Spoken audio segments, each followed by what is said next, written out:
captura un terrorista como el argentino este que ha sido muy famoso, el gendarme, pretende el gobierno nazi y sionista de Argentina, ¿no?, que se le dé un premio, que le demos una condecoración. A ese señor lo estábamos esperando, con señales, pelos y señales teníamos. Y cuando llegó, ahí llegaste, pajarito. Ya habían llegado otros pajaritos. El 8 de diciembre de 2024, el gendarme argentino Nahuel Agustín Gallo intentó cruzar hacia Venezuela. Lo hizo desde uno de los puentes internacionales que unen al país caribeño con Colombia, saliendo desde Mendoza con la intención de visitar a su esposa y a su hijo para pasar las fiestas, disfrutar del fin de año, con un tiquete de regreso a Argentina, con este plan de conocer las paradisíacas playas de Venezuela, un plan que se esfuma.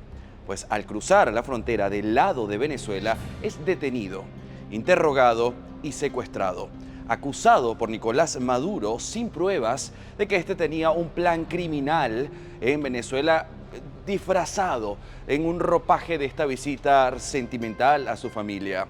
También se le acusó de tener un plan para asesinar a la vicepresidenta de Nicolás Maduro, Delcy Rodríguez, nuevamente sin pruebas. Desde entonces, no hay noticias oficiales de él. Días después de esta detención, la noticia recorrió el mundo. Y DNews fue el primer medio internacional en poder conversar en exclusiva con María Alexandra Gómez, su esposa. Lo único que supe de Nahuel fue el domingo a las 10:57 de la mañana, que me dijo que se lo iban a llevar para una segunda entrevista, porque antes, cuando había hecho la migración Venezuela, le dijeron que ahí fue cuando lo retuvieron, porque ellos utilizan esa palabra, utilizan la palabra retener en vez de detener. Lo retienen, le quitan el teléfono celular, se lo revisan arbitrariamente, y yo obviamente tengo que decirlo porque yo soy venezolana, yo soy doliente de esta pesadilla que vivimos nosotros acá en Venezuela. Yo llegué hace 7 meses acá a Venezuela por temas personales, ayudando a mi mamá en varias cosas. Y en los tiempos de las elecciones yo tuve la oportunidad de escribirle a Nahuel: el país se está yendo a la mierda, el país, tenemos un gobierno horrible, tenemos una dictadura, y esos fueron los mensajes que le encontraron a Nahuel en su teléfono. Y imagino que eso también se perjudicó de alguna manera. No caigamos en el espejismo de lo que es la Venezuela de la que nos pintan. No caigamos en la mentira de que Venezuela cambió, de que Venezuela es otra. Venezuela sigue siendo la misma del 2017, del 2018, cuando muchos de nosotros decidimos emigrar. No, es una mentira. Lo que yo estoy viviendo hoy no se lo deseo a nadie, porque yo tengo un bebé que depende totalmente de mí, y que necesito que Nahuel esté conmigo, porque es un excelente padre. Él es una persona muy trabajadora, una persona que venía para acá con mucha ilusión de conocer las playas que yo tanto le mostré. Que no caigamos y que tengamos mucha fe, que vamos a salir de esto, y no sé, yo lo único que necesito es que él me entreguen, que lo liberen, que lo deporten, que hagan lo que quieran, pero que lo suelten y que no le hagan daño. Dice la Cancillería Argentina: ¿cómo les ha dolido eso? Una persona fue detenida. Le metes en su Instagram y le da la vuelta al mundo. Viaja por todo el mundo, pero su sueldo es de $500. ¿Cómo lo logra? ¿Qué venía a hacer a Venezuela? ¿Cuál era su tarea aquí en Venezuela? Eso no lo dicen. Probablemente nosotros lo diremos en algún momento. Una persona amiga mía lo puede decir. ¿A qué venía Venezuela? Todos ponen una fachada, no, tenía su novia, su novio. Si usted se quiere casar, véngase para Venezuela. ¿Quiere conseguir un novio o una novia? Véngase para Venezuela. ¿Todos ponen esa excusa? Les dolió. Les dolió porque venía a cumplir una misión. Y no es que ha sido abortada la misión, no. Le hemos dado un golpe duro gracias a los organismos de seguridad del Estado.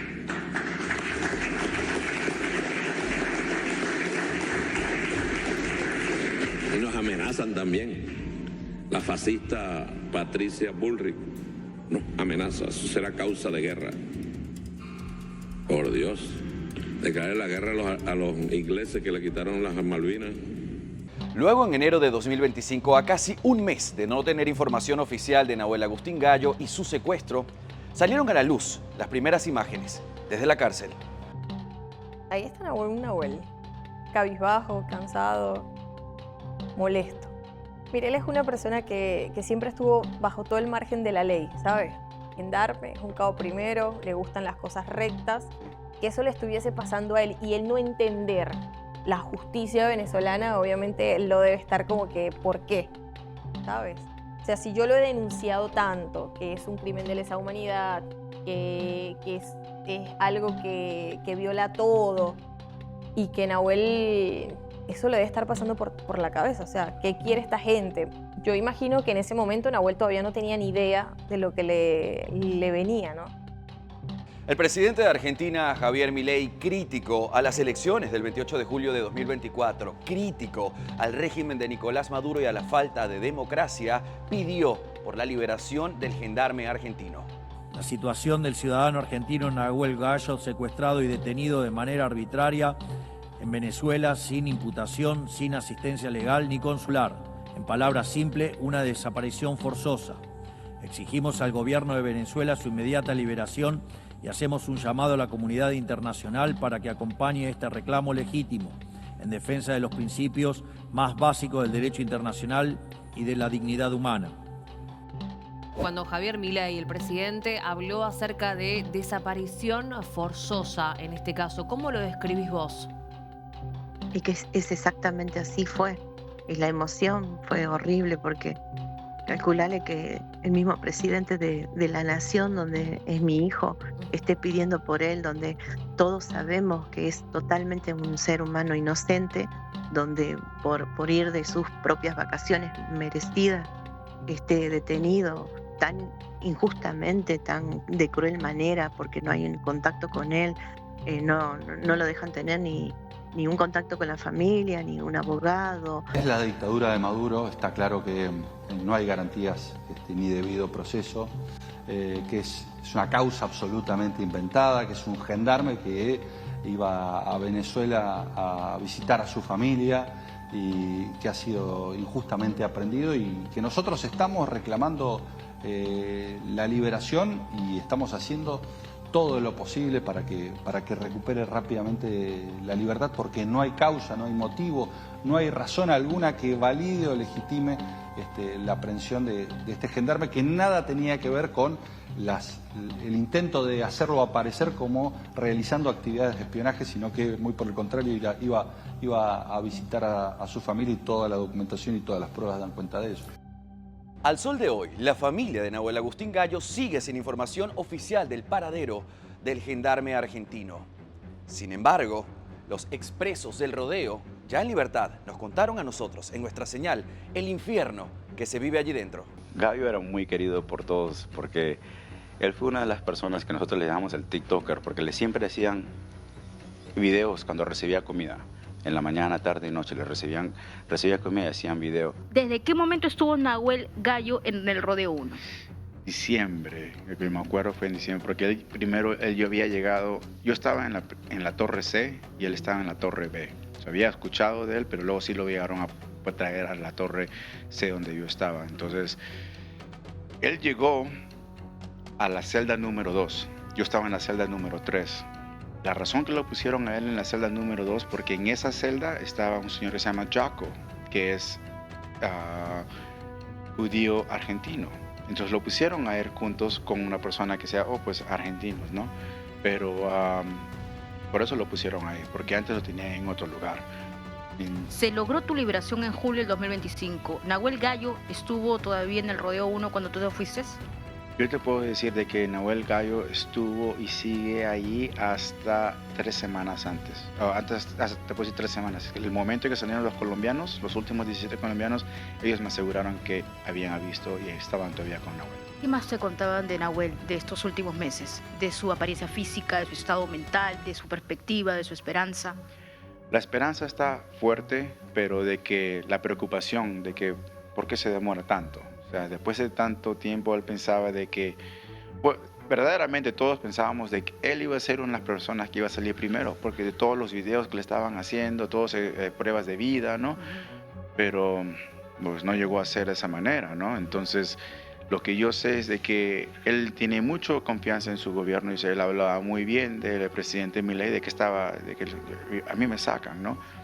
Pero la angustia de que pues todavía sigue él ahí, yo lo entiendo, porque yo también sentí esa angustia, ¿no? Y lo peor de todo es de que uno nunca sabe, nunca escucha nada, porque no hay nadie en la cual te puede decir, mira, eso es lo que está pasando, mira, tu gobierno está hablando, o mira, estos tratos, pero nadie nos dice nada. El momento que uno pregunta ahí, las respuestas son las mismas. Tenga paciencia, esta es parte de un proceso, y si comienza a preguntar más, pues diferentes cosas pasan. ¿Vos viste el momento en el que le tomaban esta imagen? Contanos un poquito el contexto. Sí, de hecho, aún nosotros no entendíamos el por qué le hacían tantos videos a Nahuel, porque a él lo grababan en las mañanas, al desayuno, en el mediodía y en la cena, lo grababan, incluso a veces le tomaban fotos durmiendo, y pues lastimosamente pues fui testigo de cuando lo sacaron para esa foto, esa prueba de vida que enviaron. Nosotros no tenemos el contexto de cómo habrá llegado allá o cómo fue la situación, pero sí recuerdo el momento en el que él es llevado para esa foto. ¿Cuántos prisioneros secuestrados había aproximadamente en ese momento allí? Bueno, ahí nosotros hicimos la cuenta y hay más de 30 países en Europa, toda América Latina. Inclusive los americanos, habían americanos, ya no sé si en el momento queden, pero en el momento en el que nosotros estábamos ahí, habían argentinos, ecuatorianos, bolivianos, mexicanos, de todos los países que tú te puedas imaginar. Y éramos alrededor de más de 100 personas. Hay más de 100 personas ahí detenidas. Los únicos que han salido han sido los estadounidenses, un suizo y nosotros los colombianos, pero del resto de nacionalidades sigue ahí recluida injustamente. Ahora, vos decís, a Nahuel le sacaban fotos, lo grababan dormido, cuando comía, había un tratamiento que era diferente al de los demás secuestrados. Claramente esto tenía que ver con que Nahuel Gallo era miembro de una fuerza de seguridad de un país enemigo del régimen de Nicolás Maduro, y cuyo secuestro tuvo enorme repercusión y se dieron cuenta, entiendo yo, que era un activo importante. Ahora, ¿eso se lo transmitían a ustedes? No, claro que no, ellos nunca nos daban información del por qué ese tipo de videos, pero pues nosotros deducíamos y sacábamos conclusiones.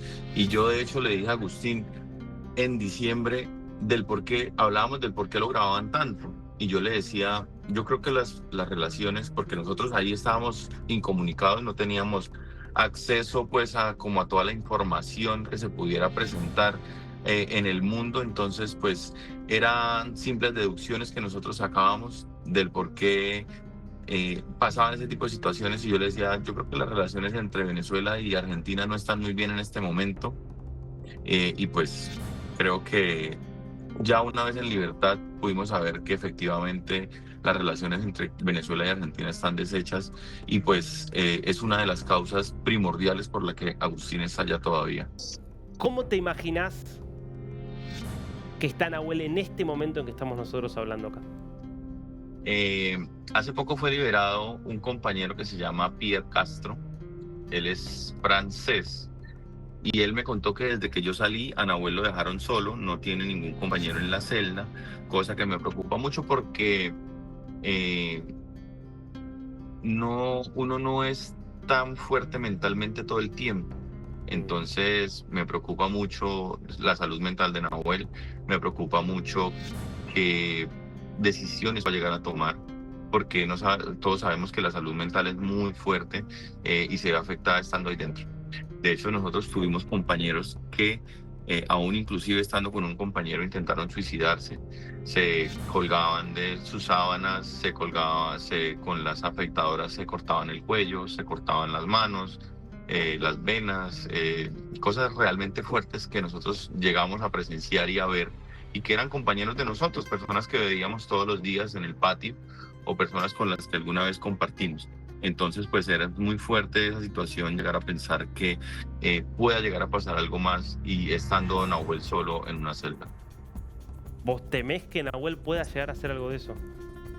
Bueno, yo según lo que hablaba con Nahuel y todo lo que llegamos a hablar, pues nunca llegamos a contemplarlo, pero pues uno no sabe a ciencia cierta qué tan afectado esté en ese momento o cómo se sienta uno un día y pueda llegar a tomar una decisión que pues realmente sea muy fuerte, ¿no? O sea, no puedo asegurártelo porque la salud mental es algo que no se ve. A un año del secuestro de Nahuel Agustín Gallo, no nos detendremos en la solicitud, el pedido de su liberación. Según la ONG El Foro Penal, más de 800 personas hoy continúan presas, privadas de su libertad en Venezuela por pensar distinto. Y le pido mucho perdón, ¿sabes? Perdón no, le pido disculpas por no haber visto el peligro que mi país estaba pasando, por haber pecado de ignorante. Y le pido siempre perdón y disculpas porque nunca vi el peligro que nos estaba por pasar.